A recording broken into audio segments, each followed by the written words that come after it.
Hello everyone, welcome to our YouTube channel Study with Riya. So today हम example 2 से deal कर रहे हैं जो आपका मोस्ट इम्पॉर्टेंट एग्जाम्पल है, जो आपका मोस्ट रिपीटेड एग्जाम्पल है, आपकी एग्जामिनेशंस में बहुत बार पूछा जाता है.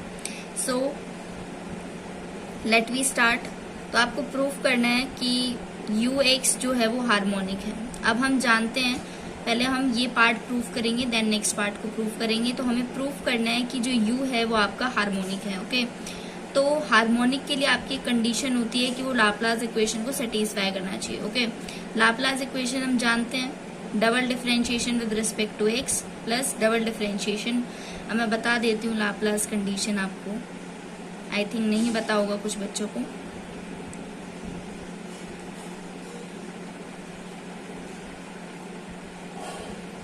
और अगर आपको ये डिटेल में समझना है हार्मोनिक फंक्शन क्या होता है और इसकी डेफिनेशन चाहिए आपको और एक थ्योरम इससे रिलेटेड है इम्पॉर्टेंट, या फिर इसके एप्लीकेशन समझना है, तो आप प्रीवियस वीडियोस को चेकआउट कर सकते हैं प्लेलिस्ट में. ओके सो यहाँ पर मैंने बता दिया है लाप्लास इक्वेशन को जो सेटिस्फाई करता है फंक्शन वो आपका हार्मोनिक होता है. ओके सो देखो, इसीलिए हमें क्या करना पड़ेगा, u को 2 बार डिफरेंशिएट करना पड़ेगा x के रेस्पेक्ट में और 2 बार डिफरेंशिएट करना पड़ेगा y के रेस्पेक्ट में. ठीक है, सो हियर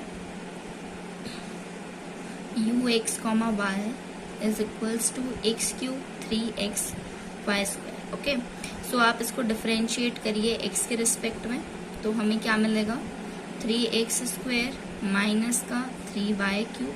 ठीक है, अब मैं इसको डबल डिफरेंशिएट करूंगी x के रिस्पेक्ट में, तो हमें क्या मिलेगा 6x मिलेगा.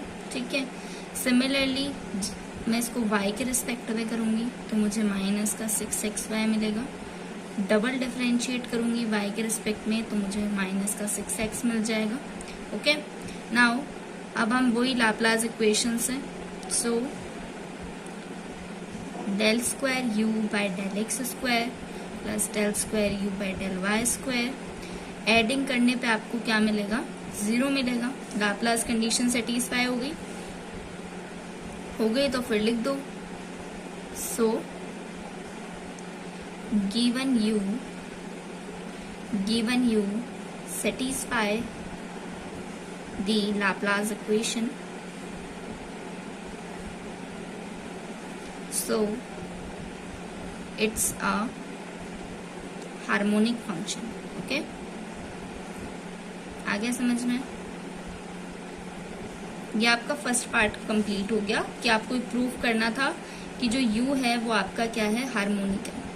ठीक है, नाउ जो सेकंड पार्ट है वो कह रहा है कि जो कॉन्जुगेट हार्मोनिक कॉन्जुगेट है u का, दैट इज v. ठीक है, उसको आपको फाइंड आउट करना है. ठीक है, तो आप v को फाइंड आउट करने के लिए मैंने आपको एप्लीकेशन ऑफ कॉची-रीमान इक्वेशन है, ठीक है, उसको आपको डिटेल में समझाया है, तो आप उसको जाके प्रीवियस वीडियो में चेकआउट कर सकते हैं. यहाँ पर हम एग्जाम्पल से डील आउट करेंगे. तो v आपको निकालना है. ठीक है, सो हम जानते हैं कि del u by del x जो होता है वो अभी अपन ने निकाला है कि ये क्या होता है 3x स्क्वायर माइनस का 3y स्क्वायर होता है. ठीक है, अब बाय कॉची-रीमान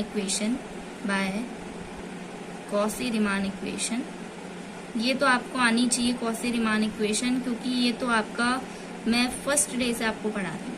ठीक है, तो कॉची-रीमान इक्वेशन से हम जानते हैं कि जो del u by del x होता है वो del v by del y के बराबर होता है, और del u by del x जो है वो ये है, it means del v by del y जो होगा वो भी इसके बराबर हो जाएगा. ठीक है, आगे समझ में. अब हम क्या करेंगे, on integrating equation first by y,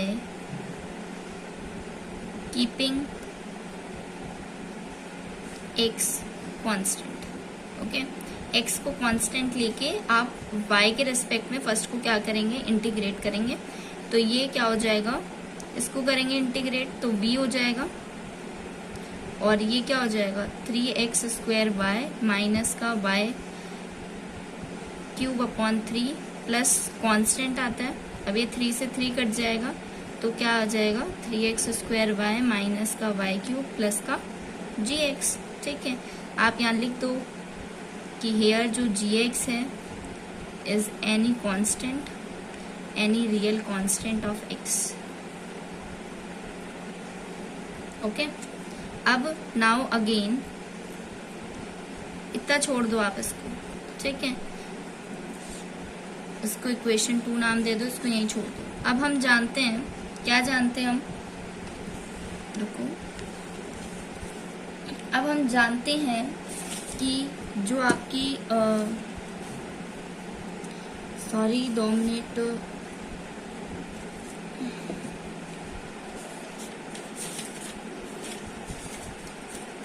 ठीक है, तो हम जानते हैं कि जो आपका अगेन कि जो del u by del y है वो क्या है, del u by del y जो है वो आपका क्या है, माइनस का 6xy है। ठीक है, अगेन आप क्या करेंगे, कॉची रीमान इक्वेशन को यूज करेंगे। Again using Cauchy Riemann equation, again using Cauchy Riemann equation, हम जानते हैं कि जो del u by del y होता है वो किसके बराबर होता है, माइनस का del v by del x के बराबर होता है। तो इट मीन्स जो del v by del x होगा वो क्या हो जाएगा, प्लस का 6xy हो जाएगा। ठीक है, अब देखो अगर मैं इस सेकेंड इक्वेशन को क्या कर दूं, डिफरेंशिएट कर दूं x के रिस्पेक्ट में। ठीक है, अगर मैं सेकेंड इक्वेशन को क्या कर दूं, डिफरेंशिएट कर दूं, रफ वर्क देख लो एक बार। अगर मैं क्या कर दूं, ये जो सेकेंड इक्वेशन है आपकी उसको मैं क्या कर दूं, डिफरेंशिएट कर दूं। ठीक है, अगर मैं उसको डिफरेंशिएट कर दूं तो क्या मिलेगा मुझे, del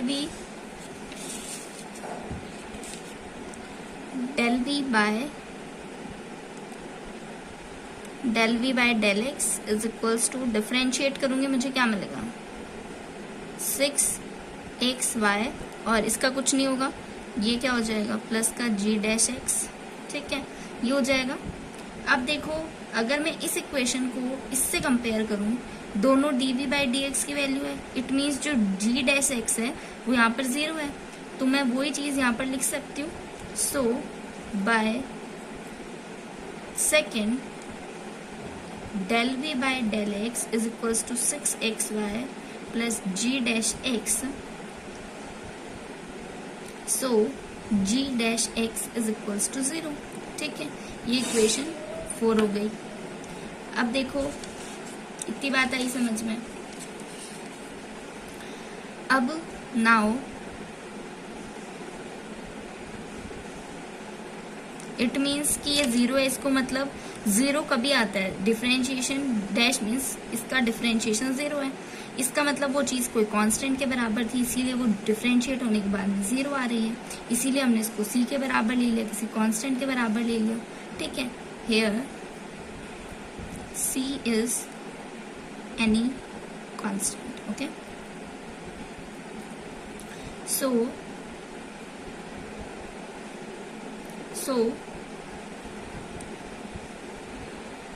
v is equals to 3x square y minus y cube plus c is a harmonic conjugate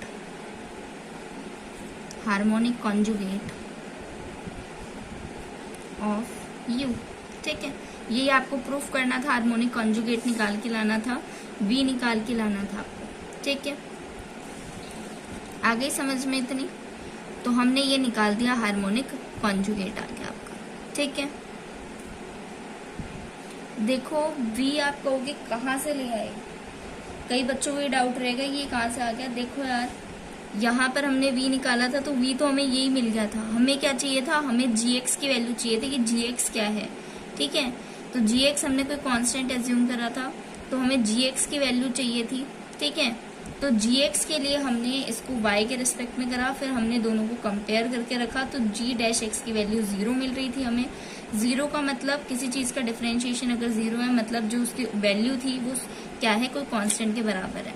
तो हमने क्या कर दिया, gx यहाँ पर c मिल गया हमें, तो हमने सेकेंड इक्वेशन में पुट कर दिया तो हमें क्या मिल गया, हमें gx की वैल्यू c मिल गई और उस सेकेंड इक्वेशन में पुट करने के बाद में हमें क्या मिल गई, v की करेक्ट वैल्यू मिल गई। इट मीन्स कि ये क्या है, एक हार्मोनिक कॉन्जुगेट हो गया v का। अब देखो बात यहीं खत्म नहीं हुई, हमें क्या बोला है, such that f Z is equals to u x plus iota v के फॉर्मेट में हमें निकाल के लाना है और कहना है कि एनालिटिक है। ठीक है, तो हमारे पास u की वैल्यू ऑलरेडी एफ जेड की वैल्यू हमें निकालनी है कि ये पूरी इस फॉर्मेट में निकाल के लानी है हमें वैल्यू। ठीक है, और हमें बताना है कि एनालिटिक है कि नहीं। ठीक है, तो देखो u अपन को दे ही रखा है अगले ने। ठीक है, v अपन ने निकाल ही लिया यहाँ पर। ठीक है, v निकाल लिया, इन दोनों को वैल्यू उठा के मैं इस एफ जेड वाली इक्वेशन में पुट कर दूं।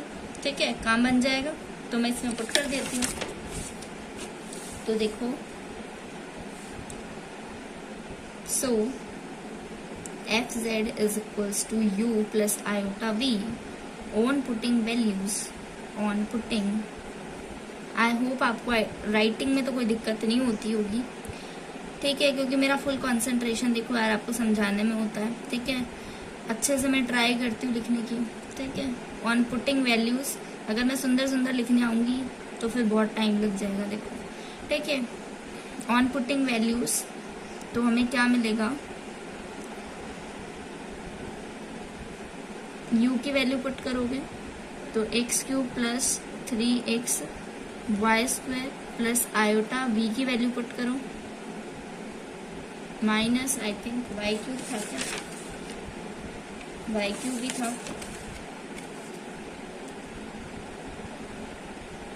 प्लस सी।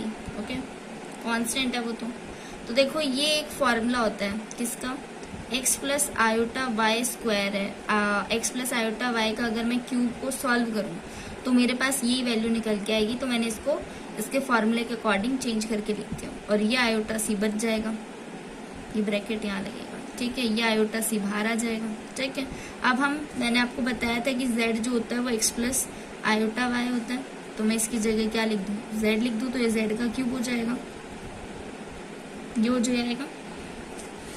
आगे समझ में। अब देखो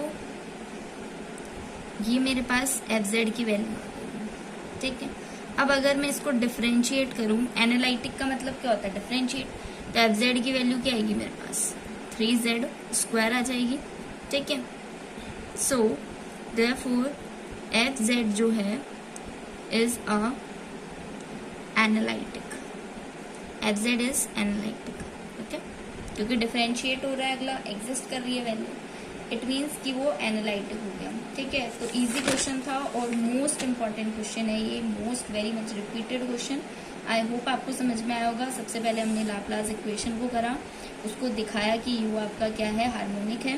देन हमने u को सेटिस्फाई कर दिया, फिर u बाई डेल एक्स को यूज लिया, हमने वैल्यू ली, कॉची रीमान की इक्वेशन हम इसको ऐसे लिख सकते हैं। देन इसको y के रिस्पेक्ट में इंटीग्रेट करा, x को कांस्टेंट लेके, तो ये मेरे पास वैल्यू आ गई। gx हमने कोई कांस्टेंट एज्यूम कर लिया। ठीक है, अगेन हमें gx की वैल्यू चाहिए थी, तो हमने del u by del y की वैल्यू थी हमारे पास, कॉची रीमान इक्वेशन को अगेन यूज करा हमने, तो del u by del y जो है वो माइनस का ये हो गया। वैल्यू पुटिंग करने पे del v by del x की वैल्यू ये मिली, इसको डिफरेंशिएट करा तो ये वैल्यू आएगी। ठीक है, दोनों को कंपेयर करा तो gx जो है g डैश x वो 0 आ रहा है, किसी भी चीज़ की वैल्यू अगर डिफरेंशिएट होने पे 0 आ रही है, इट मीन्स कि वो क्या था, कोई कांस्टेंट के बराबर था। तो कांस्टेंट है तो हमने सेकंड में इसकी जगह कांस्टेंट पुट कर दिया, ये हमारा हार्मोनिक कॉन्जुगेट की वैल्यू आ गई। हमें एनालिटिक देखना था तो हमने एफ जेड लिया, उसमें वैल्यूज को पुटिंग करी, ये फॉर्मूला होता है, अप्लाई करा। देन इसको हम जेड लिख सकते हैं, तो मैंने जेड लिख दिया, इसको डिफरेंशिएट करा, डिफरेंशिएट हो रहा है, इट मीन्स वो एनालिटिक है। ठीक है, आई होप आपको समझ में आ गया होगा, इजी था। ठीक है, अगर आपको समझ में आ गया तो लाइक ठोक दो यार। ठीक है, तो पढ़ना तो पड़ेगा आपको। ठीक है, अगर आपको कुछ चाहिए लाइफ में अचीवमेंट तो आपको पढ़ना पड़ेगा। ठीक है, तो आप अपनी पढ़ाई पे कंसंट्रेट करिए। ठीक है, बाकी आप समझदार हुई। ठीक है, thank you everyone and do subscribe the channel for more videos. Thank you.